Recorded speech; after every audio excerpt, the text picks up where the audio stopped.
నమస్కారం. పరాయజిత కార్యక్రమం రుద్రాక్షకు స్వాగతం. రుద్రాక్షలు పవిత్రమైనవి, శక్తివంతమైనవి, మహిమాన్వితమైనవి. అలాంటి రుద్రాక్షలు ధరించడం వల్ల అనుకున్న పనులు నెరవేరుతాయా? ఎలాంటి కష్ట నష్టాలు రావా? అడ్డంకులు తొలగిపోతాయా? అసలు రుద్రాక్ష ప్రాముఖ్యత ఏంటి అనే విషయాలు ఈ కాలంలో చాలా మందికి తెలియదు. అలాంటి రుద్రాక్షలకు సంబంధించిన పూర్తి వివరాలు మనకు తెలియచేయడానికి ప్రముఖ రుద్రాక్ష నిపుణులు, వేద గణిత శాస్త్రవేత్త, ఎన్నో జాతీయ అంతర్జాతీయ అవార్డ్స్ గ్రహీత డాక్టర్ పాండురంగారావు గారు మన స్టూడియోలో ఉన్నారు. వారిని అడిగి పూర్తి వివరాలు తెలుసుకుందాం. ఓం నమః శివాయ. ఓం నమః శివాయ. ముందుగా ఒక మంచి మోటివేషనల్ స్టోరీతో మనం స్టార్ట్ చేద్దాం. చిన్న కథ చెప్పుకొని కార్యక్రమానికి వెళ్దాం. సరే, ఒక వేటగాడు వేట కోసం బయలుదేరాడు. ఏం దొరుకుతుందా అని చూశాడు. మంచి లేడి కనిపించింది. ఆహా, బాగుంది అని చెప్పి ఆ లేడిని వేటాడాడు. లేడి చనిపోయింది. దాన్ని భుజం మీద వేసుకున్నాడు. ముందుకు వెళుతున్నాడు.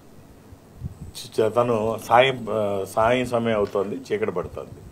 చూసుకోలేదు. కాళ్ళ కింద ఒక పాము పడింది. తొక్కాడు. తొక్కగానే ఆ పాము కాటేసింది.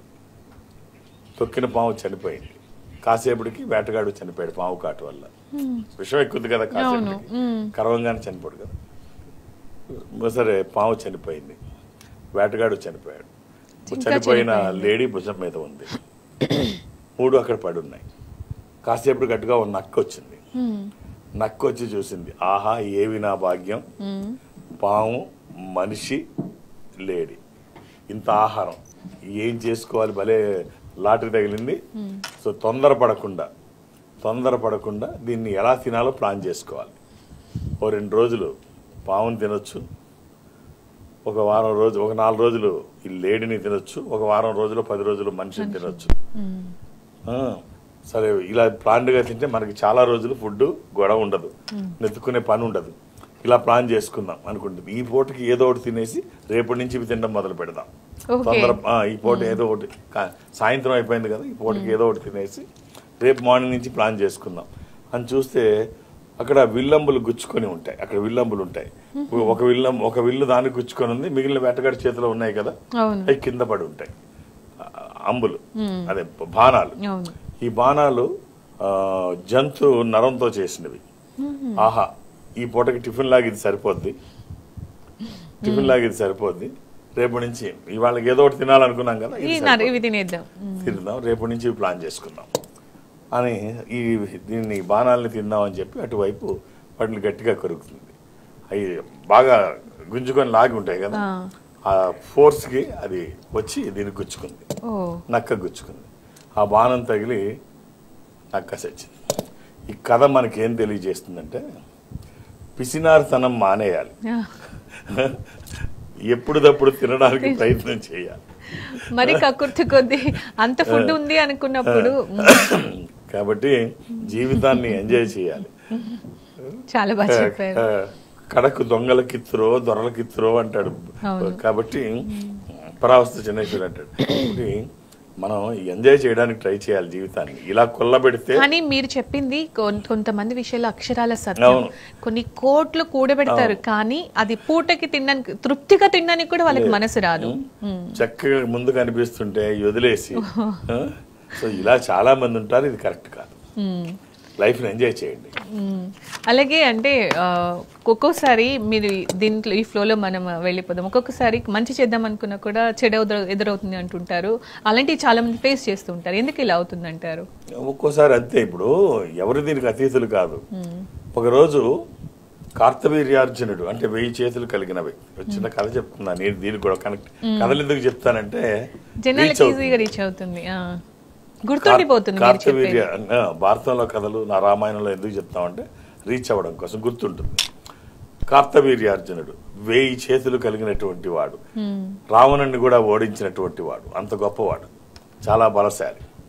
ఈ కార్తవీర్యార్జునుడు తన సైన్యంతో పాటు వెళుతున్నాడు. తిరుగులేని బలశాలి తను. వెళుతూ ఉంటే మొత్తం సైన్యం తను వెళుతూ ఉంటే ఒక దగ్గర అలసటతో ఎక్కడైనా ఆగుదామని చూస్తాడు. జమదగ్ని మహర్షి ఆశ్రమం కనిపిస్తుంది.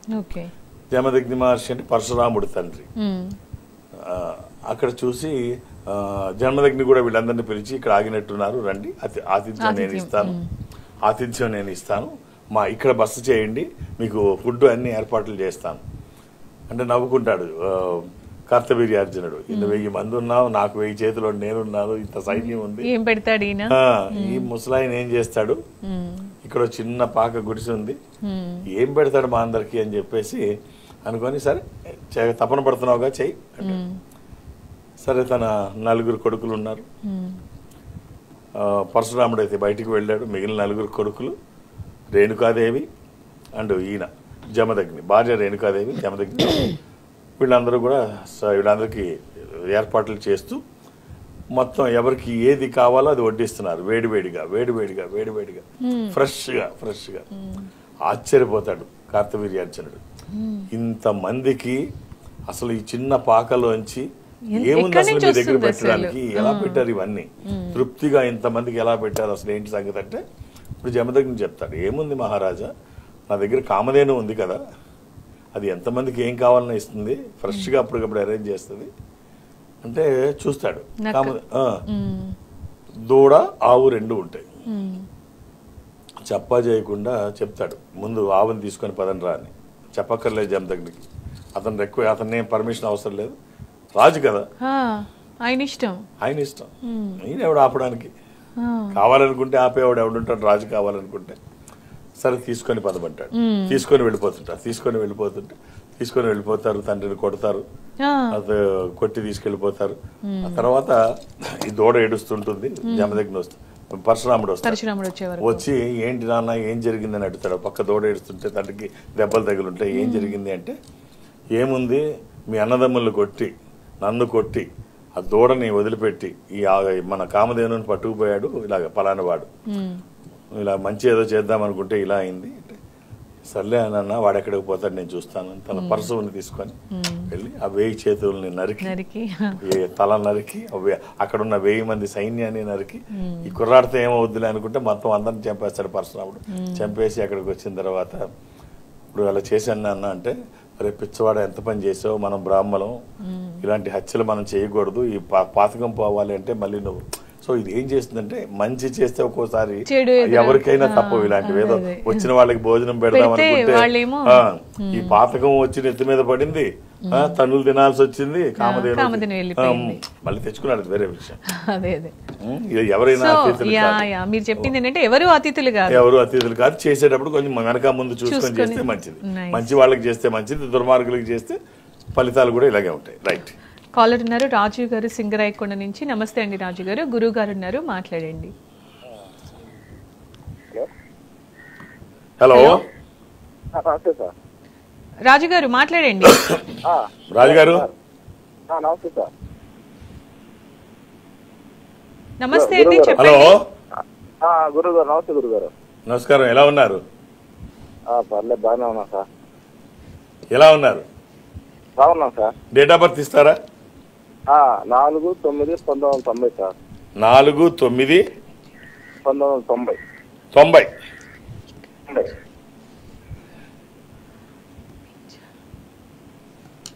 మంగళవారం పుట్టినారు తెలుసా రాజు గారు? అవును సార్. ఏం చేస్తున్నారు? సార్ నేను మోటార్ ఫీల్డ్ సార్. ఆ రోజు పున్నమి రోజు అని తెలుసా?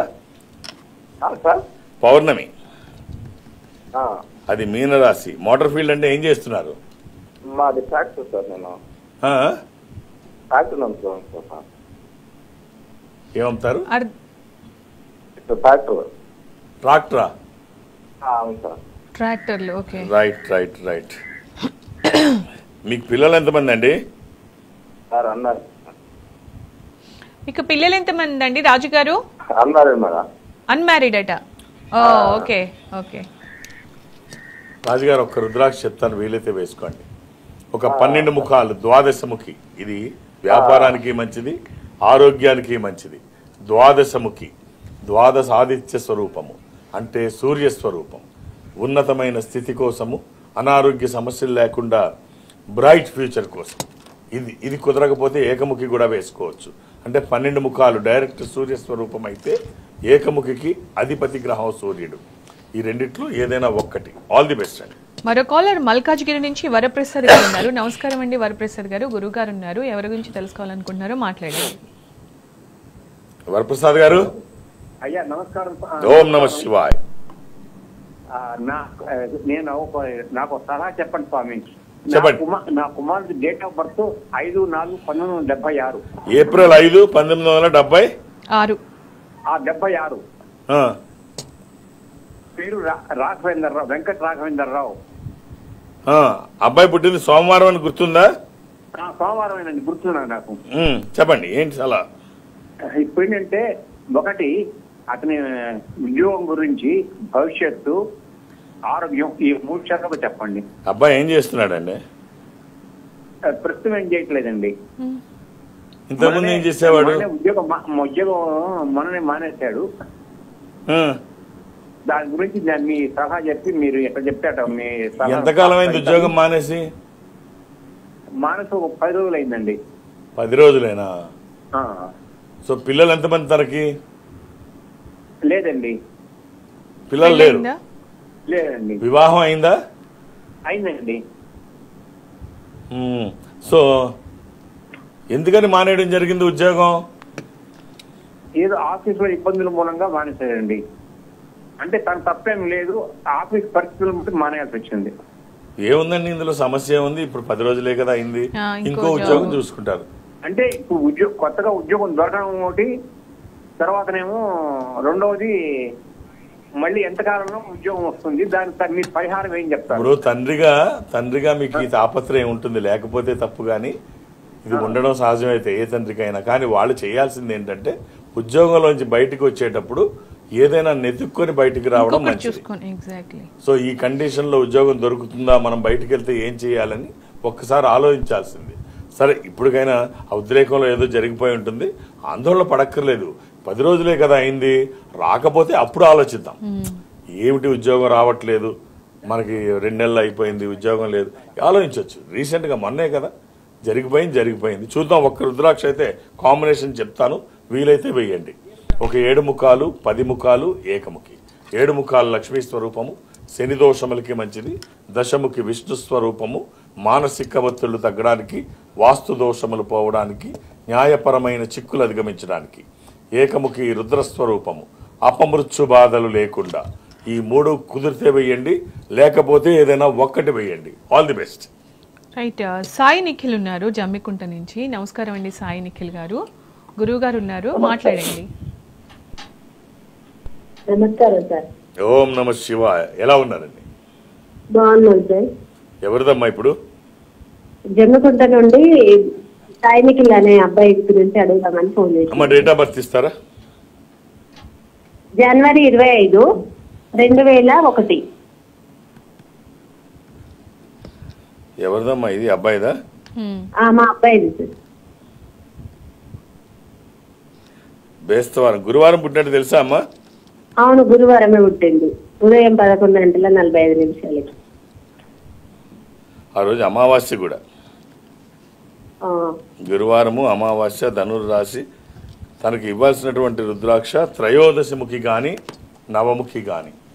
త్రయోదశి అది ఇంద్ర రుద్రాక్ష, రూలింగ్ రుద్రాక్ష, కమాండింగ్ రుద్రాక్ష. అనుకున్నది సాధించడానికి, సంకల్పం సిద్ధించడానికి, కోర్కెల సాఫల్యం కోసం జాతకపరంగా అవసరమైంది కూడా త్రయోదశి. అది కుదరకపోతే నవముఖి అమ్మవారి స్వరూపం. ఏదైనా ఒక్కటి. అలా అని ఏది పడితే అది వేయకండి. దురదృష్టం రుద్రాక్షల్లో 100కి 99 నకిలీయే ఉంటాయి.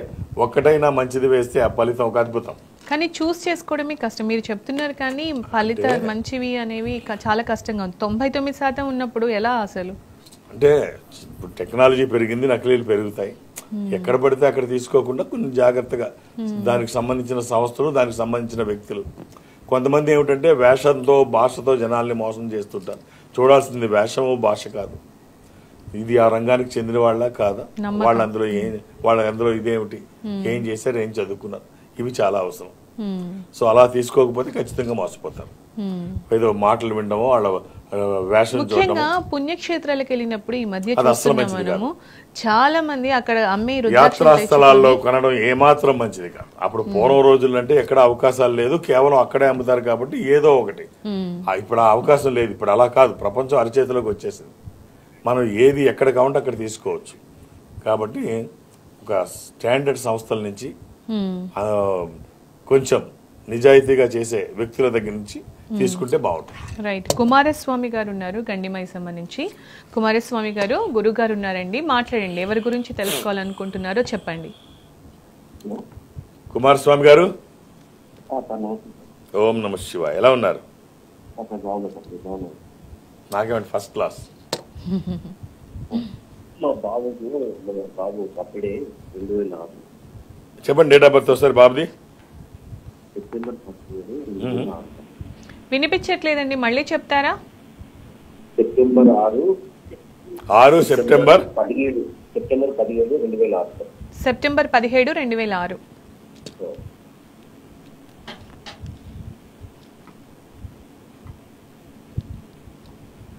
ఆదివారం పుట్టినట్టు తెలుసా అండి? సండే.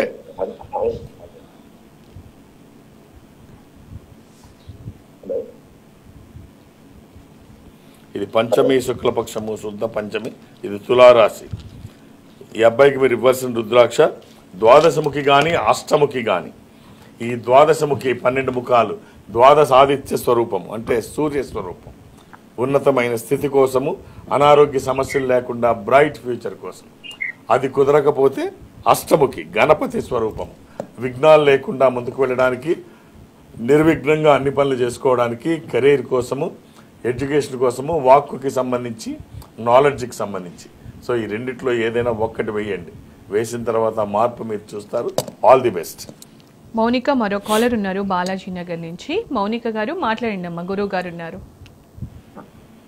నమస్తే గురుగారు. ఓం నమ శివాయ. ఏమిటమ్మా మౌనిక? నాది డేట్ ఆఫ్ బర్త్ వచ్చి 6 Jan 1999 అండి. 1999.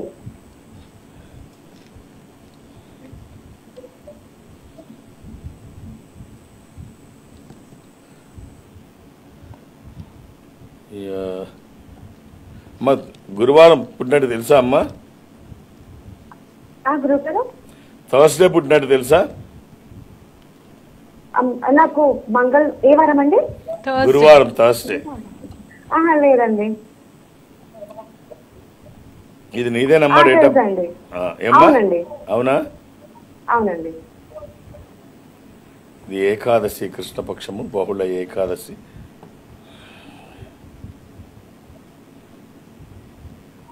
స్కార్పియో, వృశ్చిక రాశి. అబ్రాడ్ ఛాన్సెస్ చాలా ఎక్కువ ఉన్నాయమ్మా. ఈ పాటికే నువ్వు విదేశాల్లో ఉండాలి మౌనిక. నేను ఇక్కడ స్టేట్ లోని గవర్నమెంట్ జాబ్స్ కోసం ట్రై చేస్తున్నానండి లాస్ట్ 2 years నుంచి. ఏం చదువుకున్నావు అమ్మా? నేను డిగ్రీ చేశానండి. డిగ్రీతో ఆపేసావా? డిగ్రీతో ఆపేశానండి. డిగ్రీ కంప్లీట్ చేసి తర్వాత ఇంకా గవర్నమెంట్ జాబ్స్ కోసం ట్రై చేస్తున్నాను 2 years నుంచి. జాతకం అయితే మంచి హైట్స్ కి వెళ్ళే జాతకం. సో గవర్నమెంటో ప్రైవేటో ఏదో ఒకటి ముందు జాయిన్ అవ్వు. ఒక్క రుద్రాక్ష చెప్తాను, నవముఖి. ఇది అమ్మవారి స్వరూపం. నీకు చక్కగా అబ్రాడ్ ఛాన్సెస్ కూడా చాలా ఎక్కువ ఉన్నాయి. ఏమో పెళ్ళైన తర్వాత వెళ్తావేమో. అబ్రాడ్ ఛాన్సెస్ చాలా ఎక్కువ ఉన్నాయి. ఒక నవముఖి రుద్రాక్ష, ఇది అమ్మవారి స్వరూపం. విజయాలు చేకూర్చి దోషాలు నివారించేది. ఈ ఒక్క రుద్రాక్ష చాలమ్మా, ఇంకేం అవసరం లేదు. 24/7 ఎప్పుడూ వేసుకోవచ్చు, ఎలాంటి నియమాలు లేవు. All the best. రైట్. మరో కాలర్ హరిబాబు గారు ఉన్నారు షాద్ నగర్ నుంచి. నమస్తే అండి హరిబాబు గారు, మాట్లాడండి. హరిబాబు గారు, ఎవరి గురించి తెలుసుకోవాలనుకుంటున్నారో చెప్పండి. హలో హరిబాబు గారు, నమస్కారం అండి. గురుగారు ఎలా ఉన్నారు సార్? బాగాలేదందుకే పోసిన గురుగారు. కొంచెం బాగలేదండి మాకు. ఏమి బాగాలేదు హరిబాబు గారు? కొంచెం హెల్త్ ఇష్యూ ప్రాబ్లం బాగలేదు గురుగారు. మీకు ఫోన్ చేశానండి. ఎలాంటి హెల్త్ ఇష్యూ? మీ దయ మేము ఆ పైన ఉంచితే బాగుంటుందని. ఎలాంటి హెల్త్ ఇష్యూ అండి గురుగారు? ఎలాంటి ప్రాబ్లం ఉంది? కొంచెం ఆర్థికంగా మాకు సంతాన ప్రాబ్లం ఉందండి. హెల్త్ ఇష్యూ అంటున్నారు, ఏముంది? ఆరోగ్యపరంగా సమస్య ఏంటి అని అడుగుతున్నారు. కొంచెం ఇబ్బందుల వలన కొంచెం ఫైర్ యాక్సిడెంట్ అయింది గురుగారు మా పైన. ఏమైంది? ఫైర్ యాక్సిడెంట్ కాలిందండి. ఫ్యామిలీ ఇష్యూ వలన కొంచెం ఇబ్బందుల వలన అట్లా జరిగింది. ఏం చేస్తున్నారు మీరు ఇప్పుడు? నేను ప్లాట్లది రియల్ ఎస్టేట్ దానికి సంబంధించిన దాన్ని బట్టి చేస్తున్నాను గురుగారు. మార్కెటింగ్ లో ఉన్నానండి. ఒక చిన్న కాంబినేషన్ చెప్తాను మీకు ఉపయోగపడేది, వీలైతే వేసుకోండి. ఓ 11 ముఖాలు, 7 ముఖాలు, ఏకముఖి. ఇది ఆరోగ్యానికి ఆర్థిక ప్రయోజనాల కోసం. ఏకాదశముఖి, ఏకాదశ రుద్ర స్వరూపము. ఇది హనుమాన్ స్వరూపము కూడా. ఆధ్యాత్మికంగా మంచిది, ఆరోగ్యపరంగా మంచిది, భయాందోళనకు అవకాశం లేనటువంటిది. 7 ముఖాల లక్ష్మీ స్వరూపము, శని దోషములకి మంచిది. ఏకముఖి రుద్ర స్వరూపము, అపమృత్యు బాధలు లేకుండా. ఈ 3 కుదిరితే వేయండి, లేకపోతే ఏదైనా ఒక్కటి వచ్చిన తర్వాత ఖచ్చితంగా అది ఉన్న స్థితి నుంచి ఉన్నతంగా తీసుకెళ్తుంది. అందులో ఎలాంటి సందేహం లేదు. All the best. మరో కాలర్ ఉన్నారు, బీరంగూడ నుంచి తేజస్విని. తేజస్విని గారు, గురువు గారు ఉన్నారమ్మా, మాట్లాడండి. హలో గురుగారు, ఒకటి అడగొచ్చా గురుగారు? అడగండి. మాకు సంతానము కాలేదండి, 13 సంవత్సరాలు అవుతుంది. ఏమన్నా దానికి ప్రయోజనం చేసి చెప్తారండి? డాక్టర్లకు చూపిస్తే వాళ్ళు ఇన్వెస్టిగేషన్స్ చేస్తారు, మెడికల్ ఇన్వెస్టిగేషన్స్. ప్రాబ్లం ఏదన్నా ఉంటే చెప్తారు. పిల్లలు అంటే సంతానానికి అవకాశం ఉందా లేదా, ఉంటే ఏ మార్గంలో అవకాశం ఉంది, టెక్నాలజీ చాలా ఏ మార్గంలో అవకాశం ఉంది. మీరు ఎక్కడి నుంచి మాట్లాడుతున్నారు? షాద్నగర్, తెలంగాణ. హైదరాబాద్ లో లేటెస్ట్ గా మీరు ఏ ఖర్చు చేయకుండా ప్రభుత్వం ఏర్పాటు చేసింది గత ప్రభుత్వమే. మీ ఇంతకు ముందు బయట 20 లక్షలు 10 లక్షల రూపాయలు ఖర్చు అయ్యేది, మీరు ఒక్క రూపాయి ఖర్చు పెట్టకుండా. మీకు గాంధీలో చేస్తున్నారు, IVF అన్ని చేస్తున్నారు, ఒక్క రూపాయి ఖర్చు పెట్టకుండా. బయట అయితే లక్షలు అవుతుంది. ఒకసారి అక్కడ చూపించండి, సరైన సలహా వాళ్ళు చెప్తారు. సో అది ఆ పద్ధతులు పాటించండి. డాక్టర్ సలహా తీసుకోండి. నేను చెప్పిన రుద్రాక్షలు వాడండి. రుద్రాక్ష చెప్పలేదు మీరు? రుద్రాక్ష చెప్పలేదా? హెల్త్ అండ్ వెల్త్ చెప్పినట్టున్నాను. రైట్. ఒక గౌరీ శంకర్ రుద్రాక్ష అని ఉంటుంది, అది సంతానం కోసము. మీ 2 గోత్రనామాలతో అభిషేకించి ఒక చిన్న వెండి పళ్ళెం కానీ రాగి పళ్ళెం కానీ తీసుకొని అక్కడ పెట్టండి. అంటే ఇందాక మాట్లాడిన ఆయనే మళ్ళీ ఆయన లైన్లోనే ఉన్నారు, కట్ అవ్వలేదు కాదా? రైట్. ఒక గౌరీ శంకర్ రుద్రాక్ష, ఇది సంతానానికి అన్యోన్య దాంపత్యానికి. చిన్న వెండి పళ్ళెం కానీ రాగి పళ్ళెం కానీ తీసుకొని అందులో పెట్టండి. అన్ని బాగుంటాయి. డాక్టర్ సలహా తీసుకోండి సంతానానికి. రైట్. అలాగే ఒకసారి రుద్రాక్షలు తీసుకున్న తర్వాత అంటే మళ్ళీ ఫ్రీక్వెంట్ గా దానికి పూజలు అవన్నీ చేయించాలి ఒకసారి ధరించిన తర్వాత? అంటే కొంచెం మంచి చెడు అని ఫీల్ అవుతూ ఎందుకు చెప్తూ ఉండేవారంటే అప్పుడప్పుడు పంచామృతాలతో అభిషేకం చేయించమంటారు. దీని అర్థం ఏమిటి అంటే ధారణ ఎంత అవసరమో సంరక్షణ కూడా అంతే ముఖ్యము. ధరిస్తాం, దాన్ని పరిరక్షించుకోవడం అంటే దాన్ని మెయింటైన్ చేయడం. అది అప్పుడప్పుడు సంవత్సరానికో 2 ఏళ్లకో ఒకసారి ఒక డ్రాప్ ఆయిల్ వేస్తే బాగుంటుంది. లేదా ఆయిల్లో 2 ఏళ్లకో 3 ఏళ్లకో ఒకసారి ఆయిల్లో డిప్ చేస్తే మంచిది. అది చెట్టు బీజం, సో ఆయిల్ తగిలితే మంచిది. ఈ పంచామృతాలతో అభిషేకం చేయమని ఎందుకు చెప్తారంటే పంచామృతాల్లో ఆవు నెయ్యి ఉంటుంది, అది తగిలితే మంచిది. డైరెక్ట్ గా అప్లై చేయమని చెప్పకుండా పంచామృతాలతో. సో నేనేమంటానంటే ఆవు నెయ్యి అది ఎండితే పేరుకుపోతుంది, తెల్లగా బాగా కనిపించదు. ఎందుకు సింపుల్ గా మెయింటెనెన్స్ అవసరం కాబట్టి అప్పుడప్పుడు ఎప్పుడైనా 2 ఏళ్లకో 3 ఏళ్లకో ఒక ఆయిల్ డ్రాప్ వేయండి, చాలా అంతే. అలాగే దీనికి అక్కడికి వెళ్ళినప్పుడు వేసుకోకూడదు, ఇక్కడికి వెళ్ళినప్పుడు అలా ఏముండదు. మన శరీరంలో భాగం ఇది. ఈశ్వరుడు రుద్రభూమిలో ఉంటాడు, కపాలంలో ఉంటారు, శ్మశానంలో ఉంటారు, కపాలంలో తింటారు. సో ఆయన తల్లి గర్భం నుంచి వచ్చిన వాడు కాదు, ఆయన ఒక తేజస్సు. ఇవేమీ వర్తించవు. శుభ్రంగా మీరు 24/7 ఎప్పుడు వేసుకోవచ్చు. ఎలాంటి నియమాలు లేవు. అలాగే ముఖ్యంగా చిన్న పిల్లలకు కూడా వేయాలా, వేస్తే మంచిదా అంటే ఏజ్ లిమిట్ ఉంటుందా? ఇది ఒక దైవికమైన సంపద. ఈశ్వరుడే రుద్రాక్ష రూపంలో మన గుండెల మీద నడియాడుతూ వ్యతిరేక శక్తుల్ని దరిదాపులకి రానియకుండా విజయాలు ఎప్పుడూ మన పక్కనే ఉండేటట్టు ఈ రుద్రాక్ష దోహదపడుతుంది. అంటే ఇది చిన్నవాళ్ళకి, పెద్దవాళ్ళకి, ఆడవాళ్ళకి, ముసలి వాళ్ళకి కాదు, ఇది ఎవరికైనా ఈ సహకారం ఉంటే బాగుంటుంది. సో కాబట్టి పిల్లలకి కూడా వేస్తే వ్యతిరేక శక్తులు దగ్గరికి రావు. అలాగే మీరు ఎక్కడెక్కడ అవైలబుల్ గా ఉంటారు, ఏ టైంలో? నేను ఒక ఆధ్యాత్మిక సంస్థలో ఉన్నాను. జనరల్ గా క్యాంపులు అనేవి ఉండవు, కానీ ఈ మధ్యకాలంలో ప్రతి గురువారం నాడు ఒక బ్రాంచ్ లోకి వెళ్ళాలి. సౌత్ ఇండియాలో, అది కూడా దక్షిణ భారతదేశంలో ఈ సంస్థ బ్రాంచెస్ ఎక్కడున్నాయో గురువారం వెళదామని చెప్పి ఒక నిర్ణయం. అందుకనే రేపు కమింగ్ థర్స్డే వచ్చే గురువారం నాడు విశాఖపట్నం కొన్ని గంటల మధ్యాహ్నం వరకే ఉంటాను. మీరు ఒక్కొక్క పేరు మాత్రమే నమోదు చేయించండి, 2-3 చేయించకండి. సో విశాఖపట్నం 2 తెలుగు రాష్ట్రాల్లో, హైదరాబాద్ తర్వాత మళ్ళీ అంతటి పెద్ద సిటీ విశాఖపట్నం. దానికి కనెక్టివిటీ కూడా ఎక్కువ ఉంటుంది. అటు వెస్ట్ బెంగాల్ నుంచి, ఒడిస్సా నుంచి కనెక్టివిటీ ఎక్కువ ఉంటుంది, ఇటు ఆంధ్ర నుంచి. సో అది పెద్ద నగరం. మీరు 2-3 పేర్లు నమోదు చేయించకండి, నాకు కష్టం అవుతుంది, కొంతసేపే నేను అక్కడ ఉంటాను, మిగిలిన వాడికి కూడా అవకాశం ఇవ్వాలి. సో నాకు సంఖ్య కాదు కావాల్సింది సమయం. మీరు సమయం ఇస్తే మీ జాతకాన్ని బాగా అనలైజ్ చేయగలనన్న నమ్మకం నాకుంది.